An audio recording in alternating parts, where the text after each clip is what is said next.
Haya yanayokuja mbele hapa, baada ya Nabii Yunus kumuita Allah kwa sura hiyo, Allah anasema fastajabna lahu, tukamuitikia.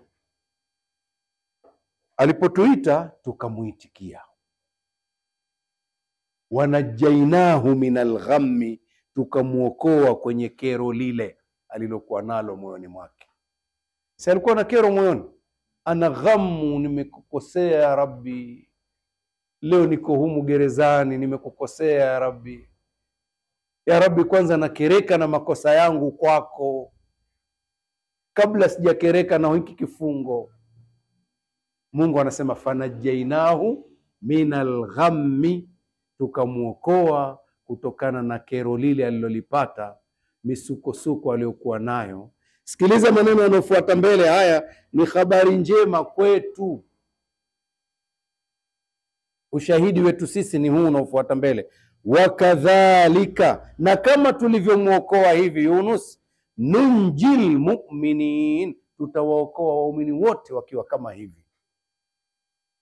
Manake yeyote atakayekuwa amekutwa na kero na akamkumbuka Allah kama alivyomkumbuka Yunus hivi, basi naye pia tutamuokoa. Wakadhalika nunjil mu'minin, na kama hivi tutawaokoa waumini.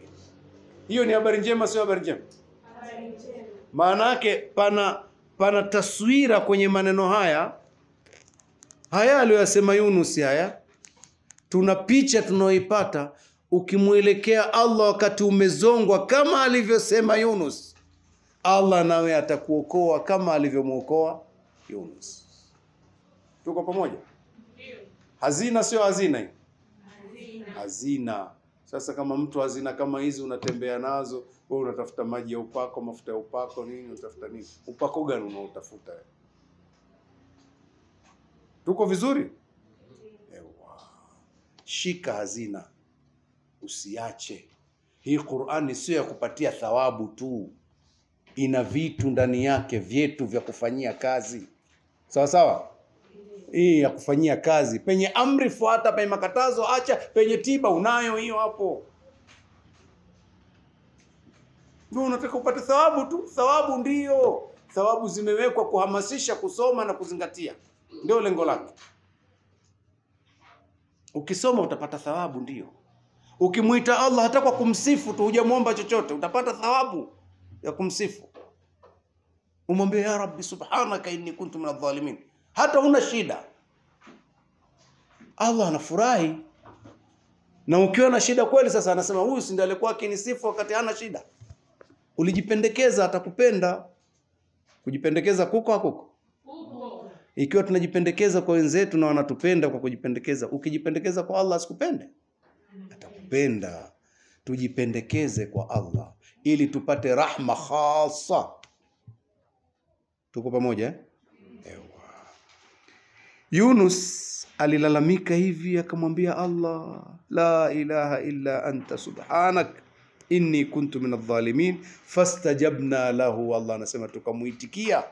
Tulipomuitikia, wanajainahu minal ghammi, tukamuokoa kwenye kero lililompata. Wakadhalika nunjil mu'minin, na kama hivi tutawaokoa siku zote waumini. Siku zote wenye kuamini haya na wakafanya kama hivi, nao tutawaokoa hivi. Fi'l mudhari inaendelea, nunji, tutaokoa sasa hivi na tutaendelea kuokoa wakati wowote ule. Sawa sawa? Ndio. Tunamshukuru Allah ambaye alituwekea wazi kwamba kukimbilia kwake kwa maombi, dua na kusabih, subhanallah, subhanallah, subhanak, subhanaka ya Rabbi, tasbihi hizo ukifanya tasbihi kwa Allah, ukafanya dua kwa Allah, ukamuomba, wa dhikri, unamkumbuka, unamtaja sana, la ilaha illa Allah, subhanallah wa bihamdihi, subhanallah alazim. Hizo tasbihi, alafu kalimatani khafifatani ala lisan, si ndio?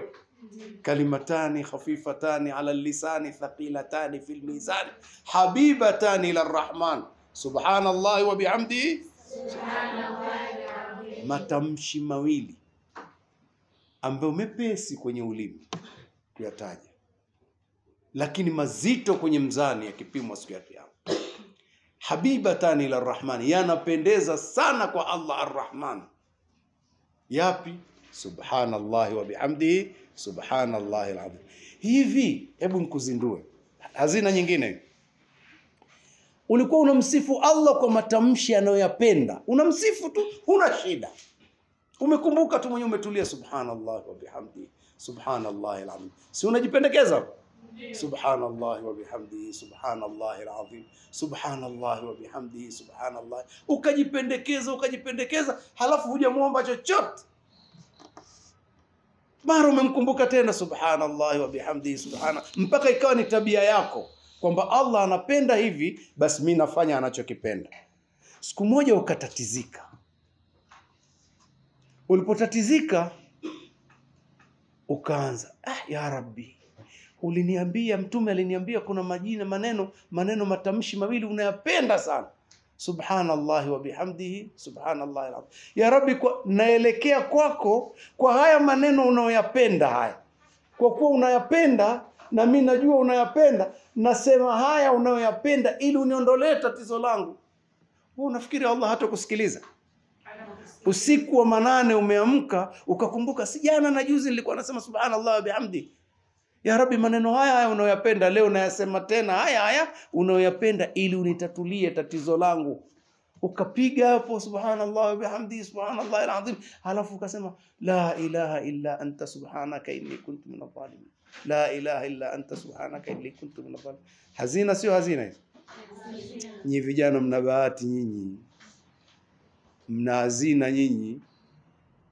Mkizitupa hizo shauri yenu, na mimi naamini hamtozitupa. Nataka inshallah mziandike kwa wino wa dhahabu humo ndani ya moyo wenu, kwa roho zenu, ili hata siku moja nimekufa mseme, Mwenyezi Mungu mrehemu yule mzee, mrehemu. Au hamtoniombea? Tunaombea. Alhamdulillah. Kwa hiyo kukimbilia kwa Allah, Allah ametubainia kwamba kukimbilia kwake kwa dua, kwa tasbih, kumsabih, kwa dhikri, wa dawamil ibada, na kudumu kumwabudu siku zote. Vitu hivi vikifanyika kila siku, sababan wa wiqayatan lilhumumi wal ahzan, hivi vitu ni sababu na ni kinga ya kumwepushia mtu kero za moyo na gham. Yale mambo unayoyapenda hujayapata ndiyo inaitwa humum, ham. Na gham ni vitu vimeshaingia moyoni, unataka vitoke. Umeelewa? Kuna ham na gham. Sawa sawa? Ham jamu yake humum, gham nayo ni ghumum vile vile. Sawa sawa? Sasa kuna ham, kitu na kitamani, nasumbuka, ham. Gham, kuna jambo liko ndani ya moyo linanisumbua, nataka litoke. Kwa hiyo ukifanya vitu hivi, dua ya kila siku unayo, tasbihi unamsabihi Allah sana, dhikr unamkumbuka Allah na kumtaja sana, wa dawamul ibada, kudumu kumwabudu Allah, vyote hivi ni sababu wa wiqaya, na ni kinga lilhumumi wal ahzan, kuondoa hamu za moyoni na ghamu za moyoni, na kuondoa huzuni zinazoingia katika roho ya mtu. Maneno haya tunayatoa wapi kwamba kweli ukifanya vitu vya namna hii unapata hilo?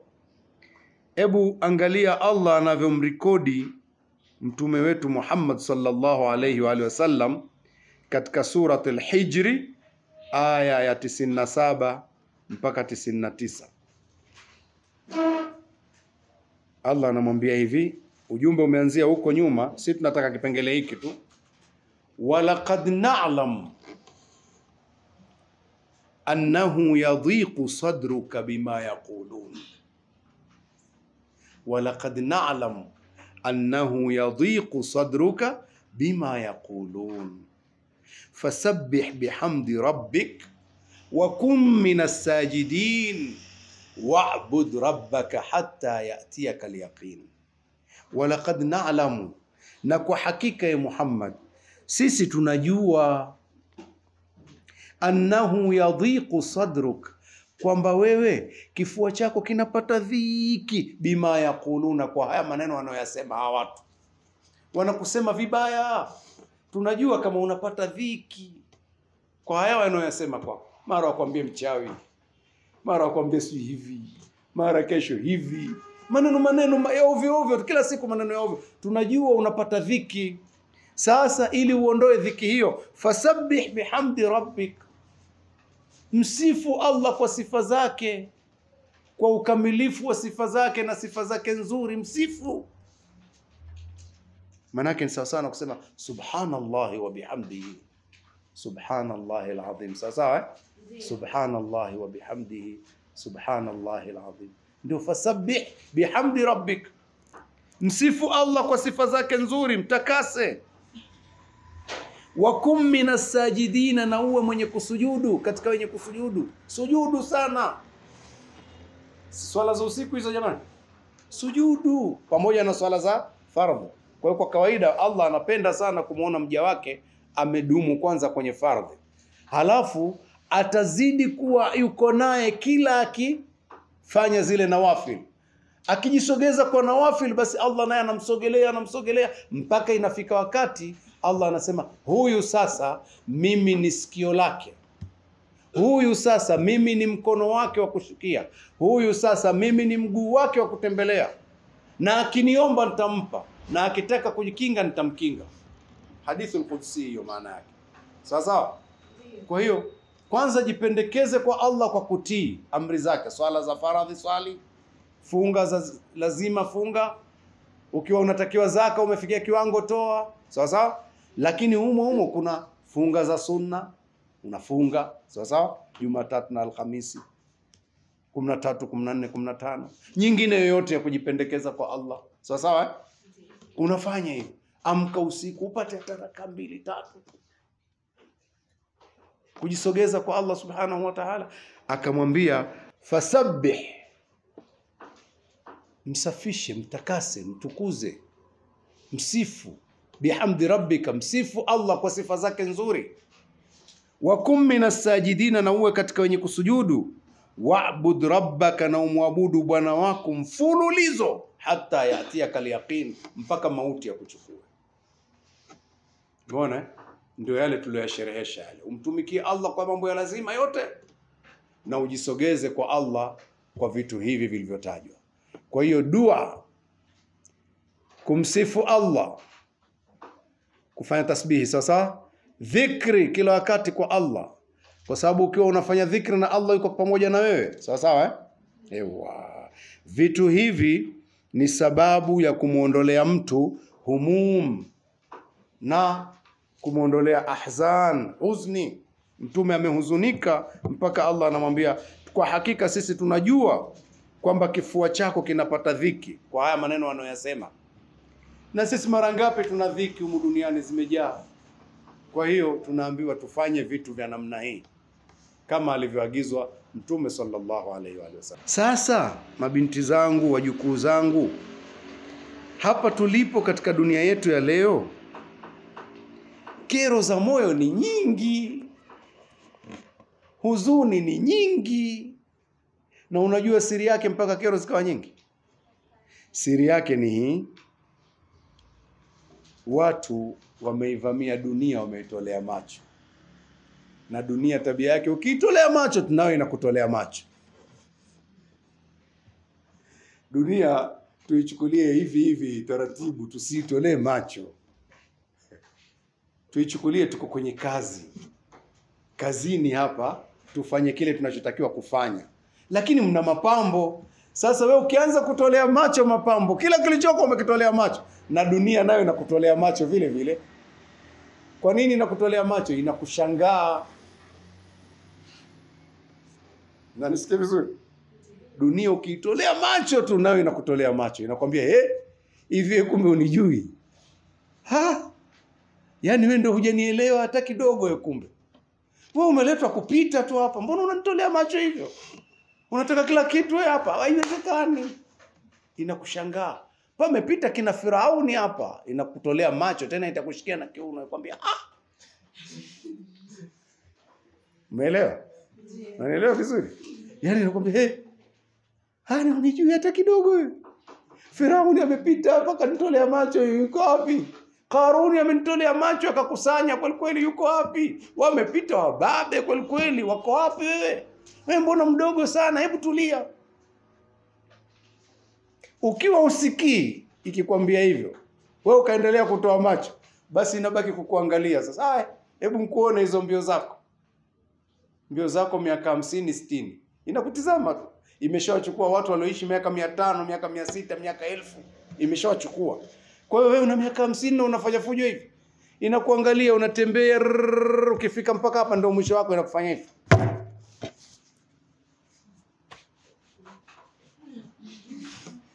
Kama hamna kitu yani. Kama hamna kitu, umepigwa na mne kama kuuanzi. Unachukuliwa,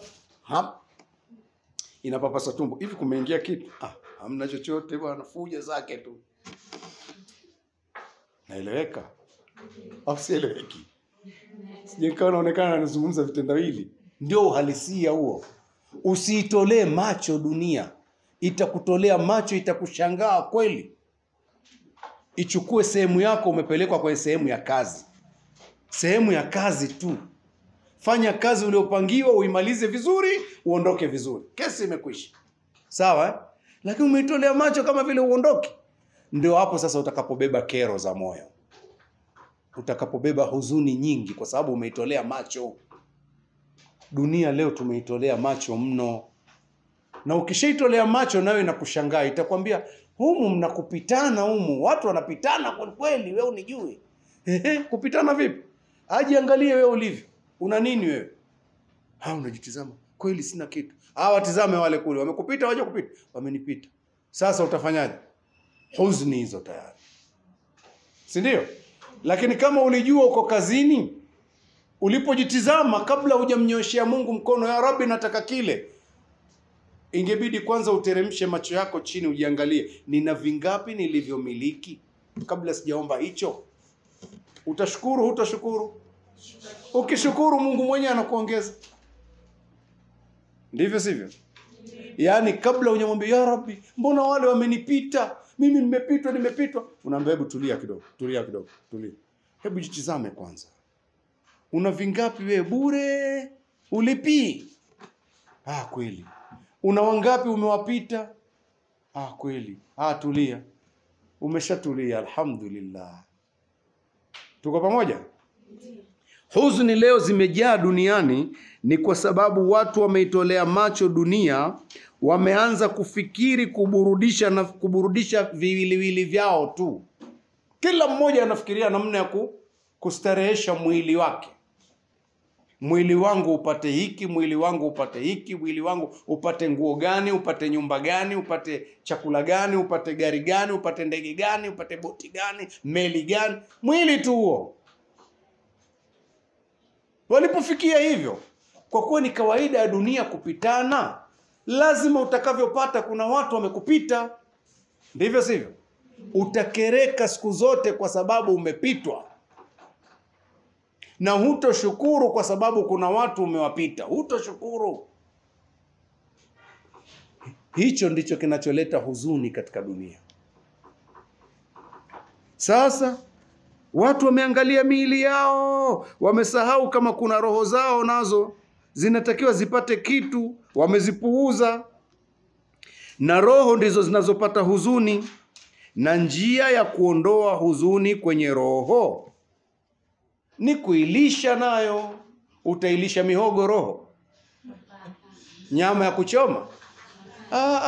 Nyama ya kuchoma mwili tu. Utaivisha gauni zuri? Mwili huo. Namiliki ndege? Mwili bado huo. Na nyumba 50? Mwili tu huo. Roho ina njaa. Sasa utailishaje roho? Ala bidhikrillahi tatma'innul qulub. Ala bidhikrillahi tatma'innul qulub. Zinduka ujue kwa kumkumbuka Allah na kumtaja Allah na kumsifu Allah, mioyo inapata utulivu, sio pesa. Ukishamkumbuka Allah tu, ya Rabbi, Kwani umenileta kwa lengo gani hapa? Atakwambia nimekuleta unitumikie tu. Je, sijakupa nyenzo za kutumika? Zipo ya Rabbi, tumika. Basi natumika. Ya Rabbi, mbona hapa naona nakwazika? Kwa sababu hujafuata mwongozo. Fuata mwongozo. Ukifuata mwongozo, kikwazo kimekwisha. Roho inakula kutoka kwa Allah. Sawa sawa? Ya Rabbi, hapa imekuwaje? Mbona harusi yetu inatukwaza? Kwa sababu wewe umeangalia dunia sana. Unataka kufurahisha hiyo roho yako. Makeup zote umeshajipaka, bado hujaridhika hivyo hivyo. Ndivyo sivyo? Lakini ungejua kama ni kiasi cha kubadilisha kidogo tu, hii rangi kidogo ni pake ipendeze, nimependeza. Nguo hii kiasi imependeza. Lakini unataka mwili wako mpaka ushibe, nywele hizi alizonipa Mungu hazitoshi, weka wigi. Na bado utaweka mawigi 50 na utajiona hujapendeza hivyo. Mwili huo sharti uikinaishe na roho. Bidhikrillahi tatma'innul qulub. Ya Rabbi, kwani ulikuwa unatakaje? Msikilize mtume wako amekwambia nini? A'dhamun nikahi baraka aisaruha mu'na. Ndoa yenye baraka kubwa sana ni ile yenye gharama nafuu, nyepesi. Wapo utatulia utuli. Njia ya kuondoa kero ni kurudi kwa Muumba, nafsi ile. Kwa hiyo hapa tunasema hivi, ijapokuwa na watu wanaomwamini Allah pia waumini, kuna wakati nao pia wanapata kero za roho, wanapata shida nao vile vile. Lakini kwa sababu ya imani zao, pindi akipata tu kero anakumbuka, hapa shetani amenigusa. Na sifa ya waumini, idha massahum ta'ifun minash shaitani tadhakkaru fa idha hum mubsirun. Sifa ya waumini, wakiguswa tu lile lepelepe lile zimbwe la shetani likiwagusa tu, wanamkumbuka Allah haraka sana. Ya Rabbi, hapa nimegusika hapa. Wakimkumbuka Allah tu, wakikumbuka adhabu yake, fa idha hum mubsirun, mara tu wanakuwa wameiona njia ya sawa sawa. Si kwamba waumini hawaguswi na hii dunia ikawashika. Kuna wakati inawashika, lakini ikiwashika tu wanajua nimechezewa. Wanakumbuka, wakikumbuka wanarudi kwa Allah, wanaona njia ya sawa sawa. Tuko vizuri? Na kuhusieni njia ya kuondoa kero za moyo, huzuni, ni kukumbuka haraka sana ukarudi kwa Allah. Ukiona tu kuna kitu kinakusumbua, hebu angalia nini, kwa sababu ni tabia ya shetani kusumbua waumini. Inna shaitana lakum aduun fattakhidhuhu aduwa. Shetani kwenu ni adui, mfanyeni adui. Ndivyo Allah alivyosema. Kazi yake ni hiyo tu. Shetani kwenu ni adui, mfanyeni adui, hakuna vingine. Yeye huwa ana tabia ya kuwapambia waumini. Alisema la uzayyinanna lahum fil ardh wala ughwiyannahum ajma'in. Nitawapambia katika ardhi, katika dunia nitawapambia, tawapoteza wote. Ndio alivyosema. Lakini Allah alimwambia, inna ibadi laysa laka alaihim sultanun, waja wangu huna mamlaka nao, utawapoteza wote. Vipi? Basi nitawapoteza wale nitakaoweza, illa ibadaka minhumul mukhlasin, ila waja wako wale uliowatakasa wale, kwa sababu wamekimbilia kwako. Kwa hiyo kuna waja wakikimbilia kwa Allah, Allah anawachagua. Sawa sawa? Ukiona umezongwa tu, kumbuka, mkumbuke Allah tu, nafsi itapata raha. Na visa vingi mimi ninavyovipata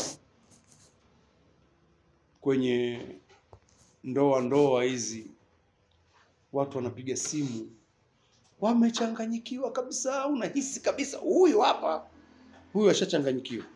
Yaani huyu kama ukimwambia kidogo tu, hiyo ndoa haikufai, huyu atakwenda kutafuta pesa sasa hivi afanye khulu. Lakini kumbe anahitaji kitu kidogo tu, umzindue kidogo tu, hebu tulia kidogo, rudi.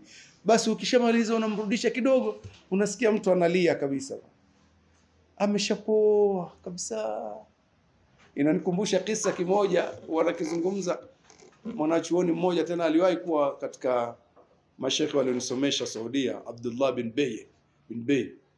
Huyu mzee yuko hai mpaka leo, na hapo akitusomesha ni mzee tayari.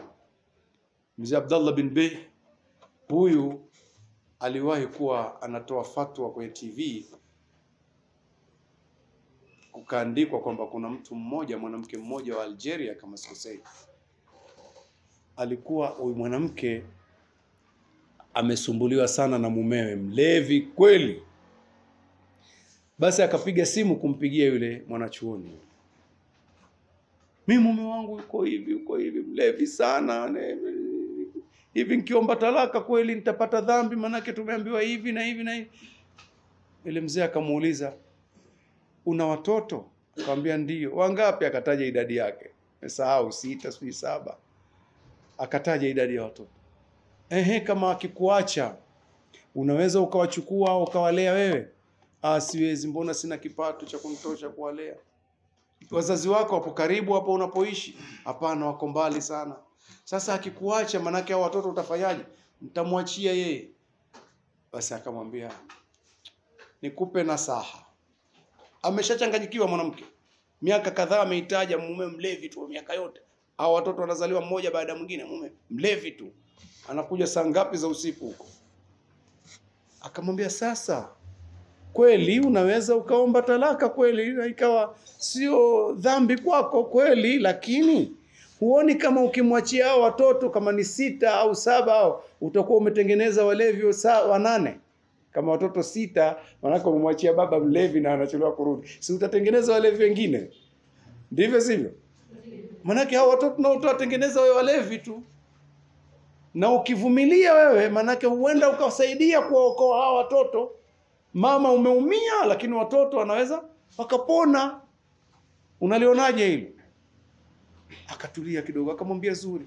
Akamwambia, basi kama hilo ni zuri, na kuomba, kwa kuwa hii dunia ni ya kupita tu, wewe umeshapata mtihani, hebu vumilia huu mtihani wako ili wasiumie na hawa wakaharibikiwa. 2, amka usiku muombe Allah, huenda Allah akambadilisha huyo akaja kuwa mzuri, wakapona wote kwa dua zako. Mume akapona na hawa watoto wakasalimika, kuliko ukiondoka wewe ukasalimika wewe kwa talaka, ukatengeneza walevi wengine katika watoto wako. Yule mama akakubali moja kwa moja, na alikuwa ameshachanganyikiwa. Akalibeba lile kwa ajili ya Allah. Nafsi yake ikawa huru, imeshapona, yuko tayari kubeba ule mzigo, yuko tayari, ana nguvu. Kweli akabeba jukumu lile. Yeye anachokifanya anamfanyia mume ni haki yake na ni wajibu wake, pamoja na kwamba mume mwenyewe hastahiki hata kufanywa hivyo kwa sababu ya jeuri zake na ulivyo, lakini yeye anaona mimi ni wajibu wangu, niko kazini kwangu, si ndio? Anafanya wajibu wake bila ya kutaraji shukrani wala nini. Akafanya wajibu wake huku anamuomba Allah usiku. Kisa kile kinazungumza kilipita miaka kadhaa, sijui mingapi, sikuishika vizuri. Siku moja yule mzee amealikwa kwenye mji wao, huyu mwanamke amekwenda kule, watamuona watu live, na walikuwa wanahamnaye sana. Watu wengi wakaenda kumsalimia. Walipokwenda kumsalimia, na yeye yule mama akaenda kumsalimia, akamwambia, unanikumbuka mimi? Akamwambia, mpaka unikumbushe, kwa sababu mimi naonana na watu wengi.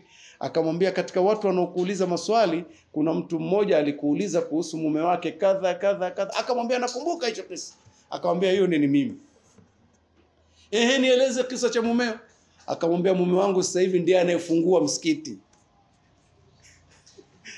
Ni muadhini kabisa, hapitwi na swala yoyote, na pombe ameacha siku nyingi, ameshaacha, alhamdulillah. Nilifanya kama ulivyoniagiza na mambo yakawa mazuri. Unaona Allah, wakadhalika nunji almu'minin. Sawa sawa, vile vile tunawaokoa waumini. Kwa hiyo hata waumini wanaweza wakatolea macho dunia baadhi ya nyakati, wakaona hakuna namna ila twende hapa tu, lakini mara tu huwa wanakumbuka, wakikumbuka wanarudi kwa Allah subhanahu wa ta'ala. Wakirudi wanaiona njia ya sasa. Tuko vizuri? Nataraji Mwenyezi Mungu akupeni taufiki, muwe kila wakati mnamuona Allah yuko karibu, mnamkumbuka. Sawa sawa? Mkiwa hivyo mtaweza kuondoa huzuni. Dunia ndio ilivyo, tamu chungu ndio hivyo. Na haiwi nzuri mpaka iwe hivyo tamu chungu. Kama mtu atapewa tamu mpaka mwisho tamu haioni tena kwa tamu. Atatamani sijui aende wapi sasa kidogo apate chungu kidogo alafu. Ndio maisha yako hivyo kweli. Maisha yako hivyo. Yaani mtaona huyu mzee vipi huyu? Hivi kweli upate raha kweli utatamani uchungu kidogo? Yaani ile raha inaweza ikakolea mpaka ukao huioni tena kwa ni raha. Mtu anapenda maini, atakula maini mwisho ametamani mkunungu. Wakati mkunungu alikuwa ameuchoka, ndio mboga yake kila siku.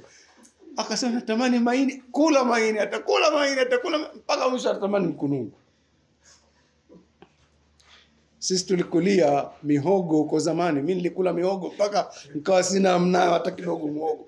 Kwenye akili yangu ukitajwa muhogo hapana. Leo hii imekuwa muhogo ukija pale sokoni, hebu lete muhogo bwana. Basi Mungu amekubadilisha kidogo lakini tulipiga muhogo mpaka ukiona muhogo unataka uamkie.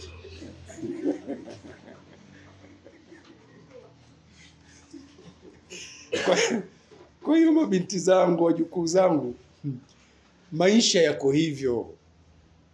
Ndio dunia iko hivyo. Kuwa tamu na chungu ni kawaida, ndio maisha yenyewe. Sio peponi hapa.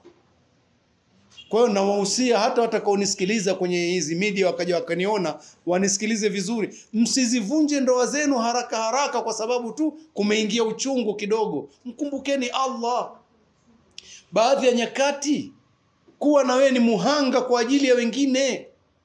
Kuwa hero, uwaokoe watu.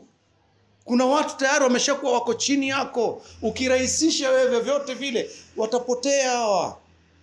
Kwa ile tabia ya ndoa kuziepesisha, ukikerwa kidogo tu uitaki tena, ukikerwa kidogo uitaki tena. Sio hivyo. Maisha hataki hivyo. Au vijana wamekereka tu kidogo tu wanaingia barabarani wanavunja vitu.